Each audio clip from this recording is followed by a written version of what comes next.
Colton Harris, who looked innocent, was once America's most wanted kid. This child, who stole countless cars and even airplanes, became a sensation. How did the FBI finally catch him? Let's dive into the story of Colton Harris more. Bahamian police escorting him with guns in plain view. 19-year-old Colton Harris Moore, the alleged Barefoot Bandit, is at the end of his run.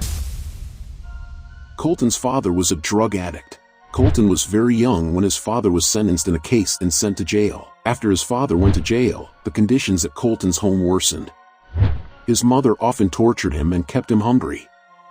Some neighbors were aware of Pamela's behavior, and the police often warned her, but it had no effect. These situations deeply impacted Colton's mind, causing his mental state to deteriorate. In 1998, this boy was only 7 years old, and at such a young age, he had developed a habit of running away from home. As time passed, this habit grew stronger. By the 9th grade, he had started misbehaving with his teachers and eventually dropped out of school.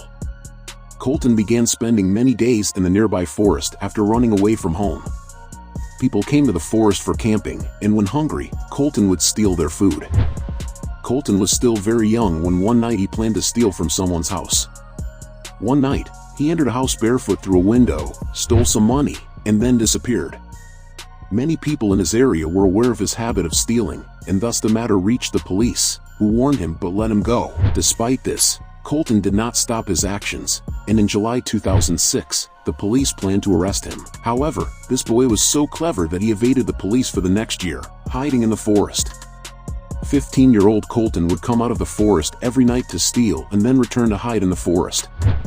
He was always barefoot during these thefts, so people called him the Barefoot Bandit. Finally, in 2007, after numerous thefts, Colton was caught and sent to a detention center for 3 years for his crimes.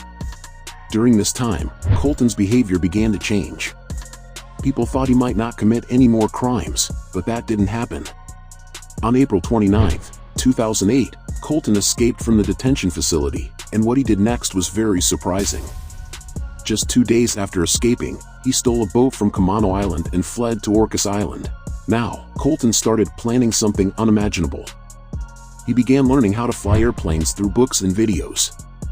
On November 12, 2008, Colton found a single-engine plane at the island's airport. Colton boarded the plane. He didn't even know how much fuel was in it, but at just 17 years old, he flew the plane over 400 kilometers.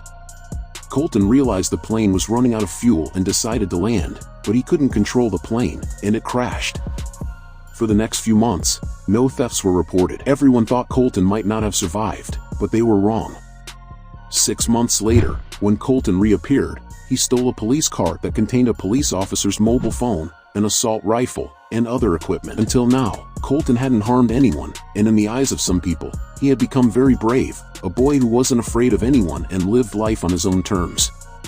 During this time, his fans were expressing their love for him by selling shirts with his photo printed on them. In their eyes, he was like Robin Hood, who didn't give to the poor but only stole from the rich. Additionally, Colton stole several other small planes, of which only one was safely landed. In 2010, after 2 years on the run, Colton made a bold move that would lead to his downfall. He stole a plane in Indiana and crash-landed it in the Bahamas. The tropical paradise, with its azure waters and white sandy beaches, became his temporary hideout.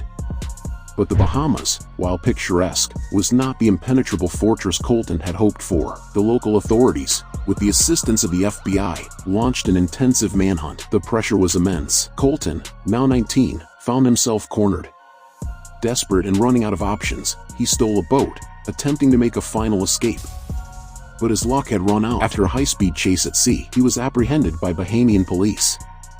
Handcuffed and weary, Colton was finally caught, his reign as the Barefoot Bandit coming to an end. Back in the United States, Colton faced a litany of charges: burglary, theft, and interstate transportation of stolen property, among others. In court, he expressed remorse for his actions, acknowledging the fear and trouble he had caused. Despite the gravity of his crimes, there was an undeniable fascination with his story. Many saw him as a symbol of rebellion, a young man who had taken on the system and lived life on his terms. Colton was sentenced to over 7 years in prison. During his incarceration, he reflected on his life and choices. He used his time to study, read extensively, and even began writing his own story. the legend of the Barefoot Bandit would live on, a tale of daring escapades, youthful rebellion, and the complex interplay between a troubled past and a defiant spirit. And today, no one knows where Colton Harris is.